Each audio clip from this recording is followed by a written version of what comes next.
Pak James luar biasa. Aduh senyum-senyum Pak James. Pak James berapa tahun bola?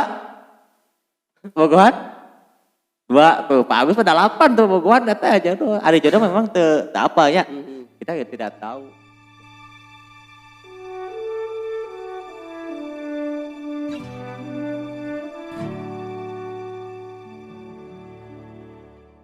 Warahmatullahi wabarakatuh. Bertemu kembali di The Youth Channel. Video kali ini saya akan berbincang bersama rekan ataupun sahabat saya yang dari jauh ya. Iya, Pak Agus perkenalkan dulu. Halo, baik semuanya sahabat The Youth Channel. Saya Agus Maulana Jaya. Ya. Kebetulan saya sudah berteman dengan Bang Tibay kurang lebih 5 tahun yang lalu ya. Iya Pak Agus. Kita Bersama-sama ya. Dari awal dari masih bujang juga kita selalu bersama. Ditemukan di mana Bang Tibay? Di mana ya? Masa lupa deh. Oh dari Pak Agus saking banyaknya seringnya gitu. Oh Iya. banyak kegiatan yang setelah kita lalui bersama ya. Iya, Sehingga betul. melupakan pertemuan kita. Tapi sebetulnya tidak dilupakan sih, cuman apa ya? Kapopohoan gitu. Teman-teman semua bukan mohon sih. Tonton videonya sampai akhir ya, dan juga dukung untuk channel ini, subscribe, like juga, komen, serta share ke teman-teman kalian ya. Kami memberikan insya Allah lah manfaat di video wawancara ngobrol ini ya. Meskipun ngobrolnya itu kita kemanapun gitu ya, bagus ya. Iyalah. Tapi kita harus memberikan manfaat, bagus. Video itu harus ada manfaatnya gitu. Baik, dan mudah-mudahan obrolan kita, silaturahmi kita ada manfaatnya ya. Ya amin ya Pak. Bagus, bagaimana keluarga sehat? Alhamdulillah sehat Bang Tibay. Bagaimana keluarga Bang Tibay juga sehat? Alhamdulillah keluarga kecil ya, kita sudah masing-masing berkeluarga, bagus ya. Iya, alhamdulillah. Ya, betul. Pak Agus sekarang di mana Pak Agus? Ya sekarang di sini lah. Maksudnya diam di mana gitu di rumah? Kegiatan masih seperti biasa. Saya tinggal di rumah bersama keluarga dan kebetulan saya pun sudah memiliki 1 istri.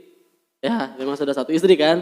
Mau 2, mau 1? Maksudnya sudah 1 istri. Belum 2. Dan baru 1 anak. Kan? Kalau anak baru gitu. Ya, kan? mudah-mudahan anak nambah lagi Pak Agus ya. Amin. Dan anaknya sehat terus ya Pak Agus. Amin. Apa kita sambil ngopi sambil ngerokok ya, karena kita ini tidak formal lah, kita ngobrol berbincang. Nah di video saya Pak Gus di podcast, bukan podcast ya, kalau podcast mah ada harus lengkap. Ini mah modal game segini Pak Gus. Sebetulnya saya masih membutuhkan alat-alat yang memang untuk mendukung video gitu. Ya mudah-mudahan seperti kamera gitu. Dengan dukungan dari teman-teman semua, teman-teman The Youth Channel yang subscribe, ya mudah-mudahan kedepannya semakin berkembang dan juga bisa digunakan untuk ke arah yang lebih baik lagi. Amin, insya Allah bagus, insya Allah. Tapi untuk itu saya tuh sebetulnya bagus suka ngobrol kayak gini, cuman alangkah baiknya kita rekam dan kita upload. Ya. Semoga ada manfaatnya gitu buat orang-orang. Gitu. Dan juga ini bagi saya pribadi ini adalah kali pertamanya diajak oleh seseorang untuk podcast. Tidak apa-apalah, pengalaman baru ya, iya. bagus. Karena sebelum pidato di depan orang banyak ya. Iya, karena kita jangan menonton saja, kita juga harus jadi menjadi pemain bagus. Tapi di podcast ini saya sebetulnya berbicara tentang ini Pak Gus. Sebentar ya, saya buka dulu nih monitor saya. Biar lebih inilah, ya biar lebih upload lah. Kekinian. Hurung itu hurung nggak pernah mah hurung kentet. Jadi Pak Gus, di podcast saya itu, obrolan saya itu adalah tentang berbicara punbiang, bagus. Punbiang. Bagus. Itu bahasa Sunda ya, punbiang? Iya, bahasa Sunda. Karena saya sangat mencintai budaya Sunda saya gitu. Punbiang itu sama hal dengan seorang ibu mungkin ya? Ibu, betul sekali bagus. Pun itu kata untuk diri sendiri. Dan biang itu adalah ibu. Jadi ibu saya gitu. Ibu saya punbiang ibu saya. Itu bahasa paling halus ya bagus ya, paling lemas dalam bahasa Sunda dan juga paling halus. Nah mengenai punbiang Pak Agus pasti mempunyai punbiang, masih ada kan punbiang? Masih ada, alhamdulillah masih ada. Masih lengkap. Dan masih lengkap. Nah ada beberapa pertanyaan buat Pak Agus, tapi ini jawabnya boleh bagaimanapun terserah Pak Agus dan juga dari lubuk dalam hati Pak Agus. Jadi tong dijien-jien lah. Gitu. Iya jangan dijenjen, tapi boleh kemanapun lah ngobrolnya, tapi satu arah gitu. Iya betul. Mengenai punbiang bagus, Pak Agus kan sekarang sudah mempunyai istri, sudah lama juga, udah berkeluarga juga, mungkin sudah lepas dari ikatan, bukan ikatan sih, apa ya namanya, istilahnya apa ya, lupa saya juga. Pokoknya sudah mandiri lah gitu ya. Belajar mandiri. Belajar mandiri untuk menyusun keluarga juga kan. Sekarang Pak Agus juga mempunyai anak, dan anak Pak Agus pasti punya Punbiang, istri Pak Agus ya. Ya betul. Nah, pertanyaan pertama yaitu, menurut Pak Agus apa sih definisi Punbiang itu? Kalau definisi secara istilah ataupun apa namanya pendapat para ahli, saya pun belum pernah membaca apa itu definisi Punbiang. Ya betul. Tapi bagi saya adalah Punbiang itu sesosok wanita yang menjadi seorang ibu bagi anak-anaknya, dan Punbiang itu menjadi satu panutan bagi anak-anaknya, sehingga ada istilah kan orang tua itu adalah madrasah pertama bagi anak-anaknya. Arti madrasah ini kan seseorang yang bisa dijadikan ilmu pertama bagi anak-anaknya gitu. Jadi Punbiang itu termasuk fondasi pertama ya. Fondasi pertama ataupun orang yang memberikan guru pertama bagi anak-anak tersebut. Jadi sehingga Punbiang itu dijadikan madrasah pertama bagi anak-anaknya. Menurut Pak Agus, Punbiang adalah madrasah pertama bagi anak-anak. Dalam garis besar gitu ya. Ya betul. Banyak definisinya. Mungkin itu dari definisi Pak Agus. Luar biasa sekali ya rekan-rekan sekalian. Memang ya Pak Agus, kalau Punbiang itu kan kita dari pertama lahir kita diajarkan. Kita pasti memang madrasah pertama ya. Kan ada dalam bahasa namanya sekolah ya Pak Agus ya? Ya sekolah. Iya sekolah. Sekolah dalam bahasa Arabnya madrasah. Madrasah pertama. Ya Pak Agus ngomong, ada suaranya nggak? Ada. Ada ya? Jadi ketika seseorang sudah menjadi Punbiang, diharuskan memang dituntut untuk menjadi madrasah. Begitupun tidak menutup kemungkinan bahwasanya seorang perempuan itu diharuskan memiliki suatu wawasan ataupun berapapun ilmu yang mereka miliki harus diterapkan kepada anaknya sendiri. Iya betul. Karena dalam keluarga mungkin orang tua itu adalah guru pertama bagi anaknya, diharuskan juga bagi seorang perempuan. Ini tidak menutup kemungkinan bagi laki-laki ya, cuman dikarenakan ini membicarakan Punbiang seorang perempuan, maka perempuan itu dituntut harus bisa memberikan ilmu pertama bagi anak-anaknya. Bagi anak-anaknya. Dan dalam istilah sih ya Punbiang itu diharuskan mempunyai suatu ilmu atau suatu wawasan, dan diharuskan berilmu juga. Sehingga ketika ketika memberikan pelajaran pada anaknya tidak diharuskan untuk diserahkan pada orang lain. Tapi sebelum ke orang lain kan Punbiang tersebut juga harus memiliki ilmu sendiri. Ya. Ya betul, luar biasa sekali ya rekan-rekan sekalian. Jawaban dari Pak Agus luar biasa, manfaat kita semua mendengar dari penjelasan Pak Agus. Memang Punbiang itu luar biasa Pak Agus menurut saya itu. Kalau menurut saya Punbiang itu adalah sosok wanita hebat. Ya betul. Wanita yang paling hebat di dunia, tidak ada lagi. Punbiang superhero, kalau saya menyebutnya superhero. Iya, pahlawan. Kartini begitu. Iya, seperti macam itulah Kartini. Tapi benar Pak Agus, di balik Punbiang ada juga kan drama ya, atau sosok orang bapak ya, seorang bapak gitu yang memang sosoknya luar biasa sekali. Tapi memang menurut kata Nabi Muhammad SAW ya, Punbiang itu paling besar itunya ya. Wah, istriku nelpon. Oh ya, gak apa-apa, sok angkat dulu aja. Kan mau sebentar, nanti kita cut aja, gampang ya kita. Tadi nelpon istri ya? Iya. Istri nanti kan. Istri Pak Agus juga pasti madrasah pertama untuk anak Pak Agus mungkin. Iya betul. Tapi di sosok Punbiang atau istri Pak Agus pasti ada Pak Agus, sosok Pak Agus yang memang luar biasa untuk mengajarkan atau mendidik seorang istri. Jadi, saya pun dari sampai sekarang itu berusaha untuk menjadi madrasah juga bagi istri saya sendiri. Yang gitu. Kemudian nanti istri saya jadi madrasah pertama bagi anak-anak saya. Dan tadi kan saya paparkan bahwasanya seorang perempuan itu harus memiliki wawasan untuk mengimplementasikan kepada anak-anaknya. Begitupun seorang laki-laki yang nantinya akan jadi penerama, nah itu harus jadi madrasah pertama juga bagi perempuannya. Sehingga ketika seorang perempuan itu bertanya satu hal, laki-laki juga harus sepatutnya mengetahui akan hal tersebut. Gitu. Jadi tidak hanya perempuan yang harus punya wawasan, laki-laki pun harus jauh lebih memiliki wawasan ketimbang istrinya tersebut. Karena istri dididik oleh laki-laki atau suaminya ya, gitu. tentunya itu seperti itu. Jadi di balik sosok Bung Biang yang luar biasa, ada sosok Bun Rama ya Pak Jeb, yang luar biasa sekali juga, banyak pengetahuan dan banyak wawasannya untuk mendidik seorang istri, untuk mendidik menjadi Bun Biang yang sangat luar biasa. Itulah luar biasa bagus, alhamdulillah ya. Saya sebetulnya banyak referensi dari teman-teman gitu ya, dari rekan-rekan atau dari saudara tentang Bun Biang ini. Contohnya dari Pak Agus tadi, itu benar, saya itu baru dengar dari Pak Agus sosok madrasah pertama, itu luar biasa itu. Benar, baru kepikiran sama saya gitu. Jadi saya ngambil referensi itu, jadi contoh-contoh buat teman-teman juga manfaatnya gitu kan. Ya gitu Pak Agus. Pertanyaan kedua Pak Agus nih. Ya. Pak Agus, saya mau bertanya, Pak Agus punya nggak kenangan gitu, bukan kenangan ya, kenangan bolehlah kenangan, yang paling berkesan saat waktu kecil Pak Agus bersama Bun Biang gitu? Kalau ditanya satu kenangan ataupun yang paling berkesan aja, yang paling berkesan menurut Pak Agus itu, contohnya itu apa? Mungkin banyak gitu ya, cuman yang paling berkesan banget gitu. Yang paling berkesan bagi saya sendiri sih, ketika akan melaksanakan ijab kabul Pak. Yang paling berkesan? Ya. Itu merenan lain waktu kecil atau Pak Agus, iya mah kerletik, iya mah ker budak gitu tah. Deketan. Kalau ketika kecil apa ya maksudnya, terlalu banyak mungkin. Iya, tapi mungkin ada contoh saya misalkan yang paling berkesan waktu saya itu ketika saya pergi ngaji misalkan gitu ya, pergi ngaji di gini gitu, atau sebelum berangkat sekolah dikasih makan, disuapin, itu paling berkesan misalkan contoh seperti itulah. Ada nggak? Kalau itu sih kenangannya gitu kecil. Sesuatu yang paling berkesan bagi saya dari salah satu yang paling berkesan ketika waktu itu ayah saya kan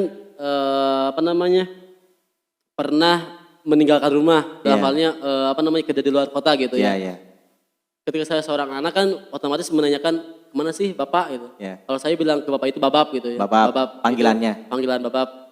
Kalau panggilan Bun Biang ke ibu Pak, mama dan babab gitu. Mama babab. Ketika saya kecil menanyakan, "Mah, babab kemana?" Iya. "Mah, babab kemana?" Orang tua saya menjawab, "Babab kan kerja," gitu. Iya. Lama-lama kelamaan saya sering menanyakan babab kemana, kan pada zaman dulu kan belum ada handphone ya. Belum ada handphone, sehingga komunikasi itu terhambat. Susah sekali. Mungkin karena saya sering menanyakan keberadaan bapak saya, yang jarang ada kabar karena tidak ada komunikasi secara rutin, saya itu diajak oleh orang tua saya ke sebuah warung. Ke sebuah warung di sana. Warung sana kan ada, kalau saya ada di kampung saya ada penggalian pasir ya. Iya. Sehingga kan kalau penggalian pasir otomatis banyak mobil truk yang mau belanja pasir. Orang tua saya dari rumah bilang gini, babap pangke ayahnya. Babap itu nanti ada di mobil. Kalau pengen lihat babap, yuk kita samperin babap di mobil. Peribahasanya megat mobil. Iya. Ya, berangkatlah ke suatu tempat yang dimana tempat tersebut adanya tempat keluar mobil dari perusahaan penggali pasir. Tambang itu. Dan ditambang. Sekali lewat mobil, kali ayah babap tuh, mah tak ayah, babap berarti can muat ya. Tunggu lagi, lihat lagi lewat, gak ada. Lagi lewat gak ada. Mungkin karena memang bapak saya tidak ada di mobil, tapi orang tua saya memberikan harapan pada saya gitu, bahwa keyakinan juga. Dengan keyakinan bahwa saya ketika kita berusaha untuk bertemu seorang ayah, ya mungkin akan dipertemukan pada pada hari itu gitu. Sehingga orang tua saya mengajak ke sebuah jalan tambang untuk pelewatan mobil gitu. Ya terpikir dari sekarang mungkin pada itu orang tua saya menguatkan bahwa saya jangan merasa kehilangan akan adanya orang tua bapak tersebut kan. Sehingga orang tua saya mengajak pertemuan mengajak untuk menyambut kedatangan orang tua saya gitu. Tapi itu kalau misalkan Pak Agus sekarang dipikir itu merasa dibohongin atau gimana itu perkiraan? Ya kalau sekarang memang merasa dibohongi gitu. Tapi itu harapan gitu ya. Harapan gitu sehingga kita menyenangkan anaknya gitu. Itu paling ingin sekali itu. Itu berarti paling berkesan. Paling berkesan. Itu selama berapa tahun Pak Agus? Sering apa lama gitu waktunya? Orang tua saya sih nggak lama juga kan, kalau paling 3 bulan sih 3 bulan orang tua saya meninggalkan rumah, kerja di luar 3 bulan. Ini kan karena saya masih kecil sehingga tiap harinya menanyakan keberadaan orang tua saya gitu. Tapi setiap hari itu seperti itu? Ya seperti itu. Bapak megat gitu? Megat. Bapak selain ya. Aduh itu benar. Terus masih ingat tuh sambil jajan ciki dulu sama ciki. Ciki gopeannya 200 perak lamanya bener tuh 80-an. Yang hadiahnya 2.000. Luar biasa Pak Agus, betul sekali. Mungkin itu bukan berbohong tapi untuk kebaikan kan ya? Kebaikan, memberikan penguatan. Ada alasan tertentu juga mungkin, ada alasan tertentu tidak asal-asalan orang tua ngajak kayu orang bodohan misalkan. Ada alasan. Jadi pembiang juga pasti mikirnya kayak Pak Agus, budak teh berenang cenah. Anak itu udah tahu gitu bapaknya gitu. Udah pengen ketemu gitu. Memberi harapan. Alhamdulillah ya Pak Agus. Luar biasa itu kenangan paling berkesan Pak Agus. Salah satu kenangan paling berkesan. Mungkin banyak tapi itu salah satu paling itu luar biasa bagus. Nah Pak Agus, pertanyaan ketiga Pak Agus ya, tadi 2 pertanyaan. Pertanyaan 3, harapan Pak Agus untuk istri Pak Agus. Karena sekarang menjadi pembiang ya, jadi pembiang pasti. Harapan istri Pak Agus itu bagaimana? Harapan Pak Agus untuk istri Pak Agus. Untuk istri sendiri sih, silakan ke kamera gitu. Halo cinta. Kalau untuk istri sendiri, jadilah sosok ibu yang didambakan dan dibanggakan oleh anak-anaknya gitu. Yeah. Meskipun saya sadar sendiri, saya belum bisa memberikan hal terbaik bagi istri saya. Namun lepas dari itu, harapan saya meskipun saya belum bisa memberikan yang terbaik bagi istri saya, ya bagi saya sendiri jangan lepas untuk memberikan yang terbaik bagi anak-anaknya. Bagi anak-anak, luar biasa sekali bagus. Dan alhamdulillah juga sih setelah sekian lama saya menikah. Berapa tahun bagus sekarang? Sampai sekarang? Kurang lebih 3 tahun sih. 3 tahun. Alhamdulillah lumayan 17 lama. 17 Desember 2019. 19 ya? Okay. 17 Desember 2017 nikah itu sekarang kan 2021 ya? Ya. 3 tahun lebih gitu. 3 tahun lebihan. Ya, luar biasa. Dan itu dialami oleh Pak Agus sendiri ya? Keluarga kecil Pak Agus. Pak Agus mendidik dari nol sampai sekarang punya anak dari Pak Agus sendiri. Dan Pak Agus mempunyai wawasan-wawasan tertentu. Tentunya seperti itu. Iya. Luar biasa Pak Agus. Sedikit melenceng boleh gak pertanyaan? Ini hanya Q&A lah. Oke. Nah Pak Agus gini. Sedikit melenceng gak apa-apa lah. Tapi ini hanya banyolan saja ya buat menghibur teman-teman semua yang menonton. Pak Agus mempunyai mantan gak? Mantan, tidak sih, tidak mantan. Benar itu ya? Tidak ada mantan. Tapi itu sama istri sekarang pacaran dulu gak waktu itu? Kalau sama istri tidak pacaran sih. Apa tuh? Tidak pacaran, cuma saling kenal. Tapi dekat gitu? Dibilang dekat enggak. Karena ceritanya gimana? Pertama kali kenal dengan istri saya itu ketika di pesantren, salah satu pesantren gitu. Bagus dulu pesantren gitu? Salah satu pesantren. Melihatlah istri saya gitu, melihat istri saya, kemudian nggak kenalan juga sih, karena saling tahu udah tahu pada tahu nama gitu. Tahu masing-masing gitu. Tahu masing-masing. Singkat cerita tidak pernah kenalan, cuman mungkin bisa juga dijodohkan. Maksudnya dijodohkan tuh gimana? Sama rekan apa? Enggak. Dijodohkan bukan secara langsung sih. Cuman ketika comblangan benerannya. Mungkin bisa ketika saya tertarik pada istri saya, suka pada istri, dan juga guru saya sendiri menyarankan pada sosok wanita yang kebetulan saya suka, yang saya juga menyukainya gitu. Iya. Gitu, sehingga saya diberikan penguatan oleh beberapa guru saya di pesantren untuk memilih istri saya, memilih wanita tersebut untuk dijadikan istri saya gitu. Maka dari itu selama 8 tahun saya kenal. 8 tahun kenal? 8 tahun. Tidak pacaran Bagus? Tidak pacaran. Tapi misalkan kalau di HP itu chatan atau ngobrol sering gitu? Kalau itu biasa kan? Biasa ya, itu hal-hal biasa lah. Itu cuma kalau ikatan saya nembak dia menerima enggak sih? nggak ada respon, oh aku sayang sama kamu misalkan. Nah, pernah juga mengungkapkan, Tapi jawabannya oke. Jawabannya tidak ada jawaban. Berarti bagus ya teman yang langsungnya.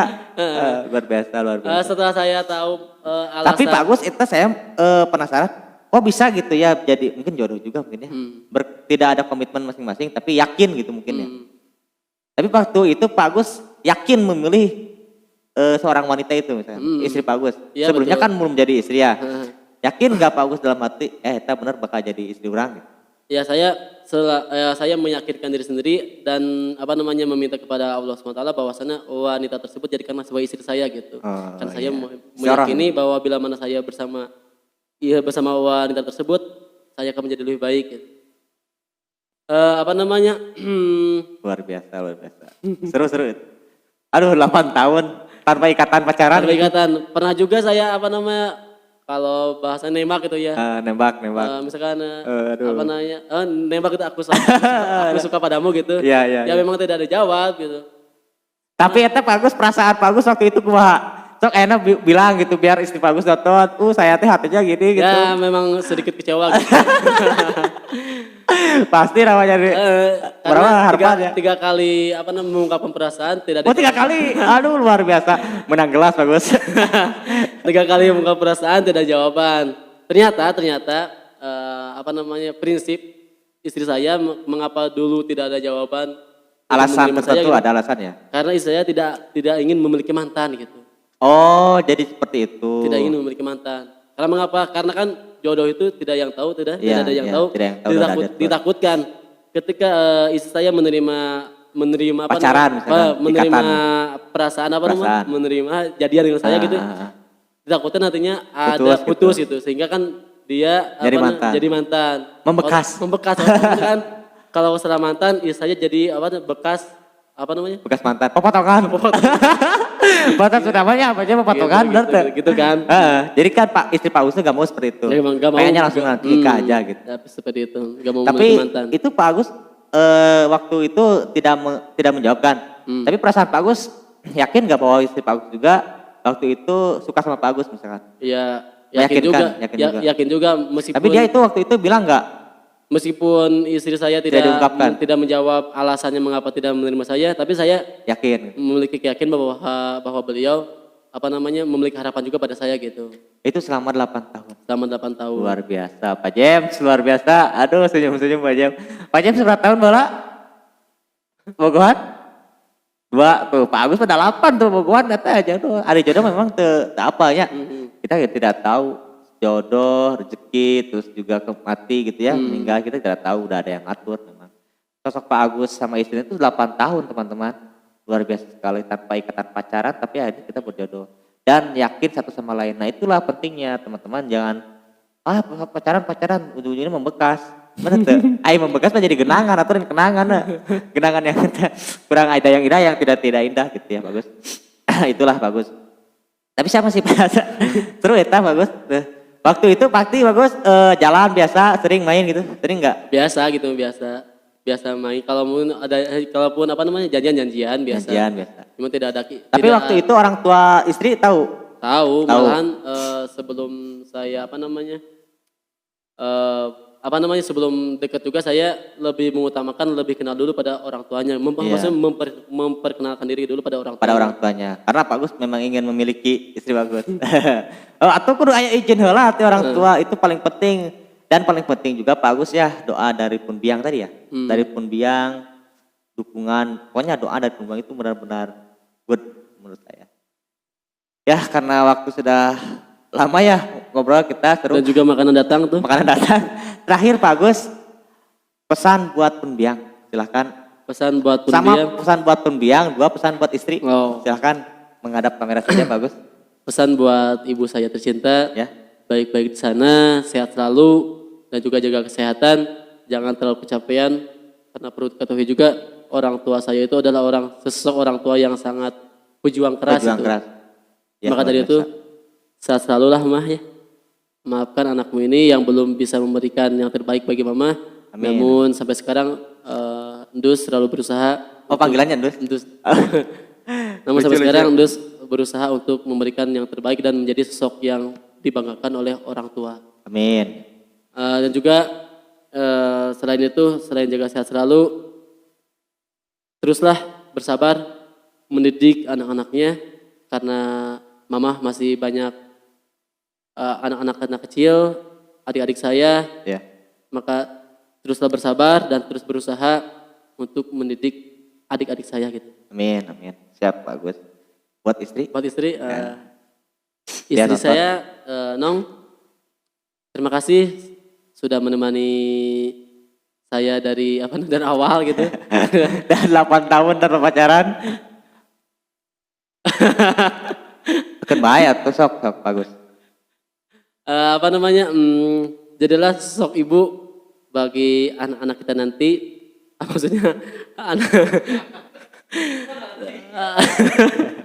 Maksudnya kedepannya akan bertambah lagi gitu ya. Bu, pertama istri apa pertama anak? Pertama anak. Istri ya tuh Pak Jem. Jadilah sosok ibu yang dibanggakan bagi anak-anak kita yang sekarang dan yang kedepannya. Dan juga terima kasih sudah menemani saya sampai saat ini. Dan terus bersabar dan juga berusaha untuk menjaga hubungan kita sampai surga nanti. Amin, amin. Jadi kalau dia main naon maksudnya jadi Pak Agus cek si Andre nya apa tuh? Andre artis nih. Oh, Andre. Kita itu bukan sampai mati tapi sampai surga. Sampai surga. Nah, itu benar bagus barusan. Kalau sampai mati udah we nya meninggal. Iya. Luar biasa, tepuk tangan buat Pak Agus, rekan-rekan Pak James, Parana. Sudah ada pengganggu, perut kita sudah lapar juga ya. Terima kasih semuanya yang sudah menonton. Jangan lupa like, comment, dan subscribe di channel The Youth Channel. Beri dukungan pada kami ya agar lebih baik lagi ke depannya. Terima kasih. Sampai jumpa. Wassalamualaikum warahmatullahi wabarakatuh.